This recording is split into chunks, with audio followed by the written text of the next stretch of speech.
Kalau di sepak bola kita cukup bersaing begitu ya dengan Jepang, ini beda urusannya kalau sudah proyek ekonomi dan juga bisnis, nampaknya kita pada pekan ini semakin kompak begitu dengan negara Jepang. Mungkin sebelum kita bahas berkaitan dengan pinjaman sebesar 9,34 triliun rupiah, ini bukan angka yang kecil begitu ya.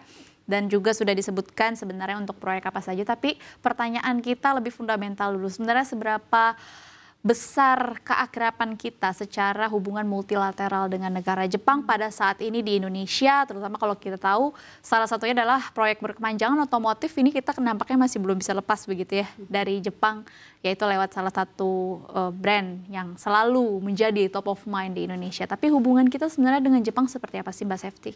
Sebenarnya memang Jepang itu kan sahabat lamanya kita kan ya, sudah berpuluh-puluh tahun lah Indonesia dan Jepang itu punya hubungan ekonomi yang baik gitu.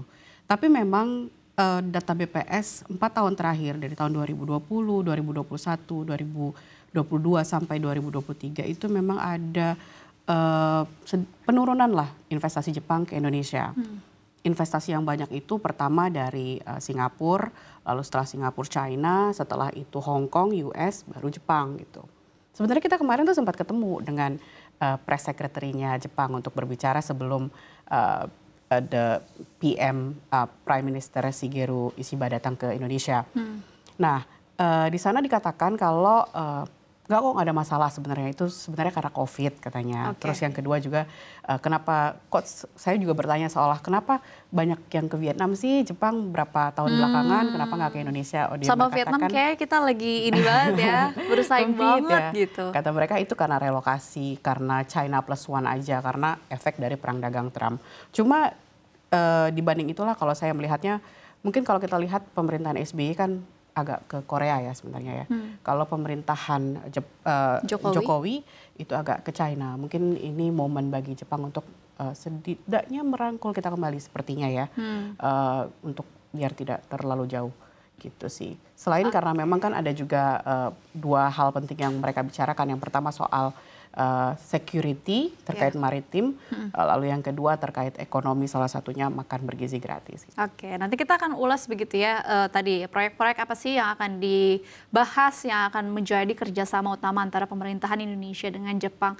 Tapi kalau kita review begitu selama 10 tahun terakhir semenjak media sosial ini semakin tinggi aktivitasnya, ini kan narasi hutang atau pinjaman dari luar negeri ini kan semakin menjadi tema yang panas gitu bagi telinga netizen. Nampaknya ya judul dari redaksi CNBC Indonesia juga hutang luar negeri meningkat dan lain-lain. Mungkin boleh diberikan pengertian Bang Iqbal. Sebenarnya hutang luar negeri atau pinjaman yang diberikan oleh Jepang ke Indonesia ini sebenarnya apa sih konteksnya buat negara kita dan apa efeknya secara makroekonomi? Ya kalau utang Jepang kan misalkan kita bahas yang tadi ya, yang dua itu. Yang pertama adalah untuk bahasanya Patimban. Sih pinjaman Iya ya. Patimban itu kan sebenarnya pelabuhan yang sudah digagas sejak era Pak SBY. Jadi tujuannya untuk mengurangi beban dari Tanjung Priok. Memang udah jadi, tapi memang kalau ini saya melihatnya untuk pelebaran atau peluasan kapasitasnya. Makanya kan ada untuk peti kemas. Kalau untuk ekspor mobil kan sebenarnya tim redaksi juga sudah pernah ya untuk liputan ke sana. Kemudian yang kedua terkait peningkatan kapasitas manajemen aparatur pemerintah, itu memang yang saya tahu bentuknya dalam beasiswa.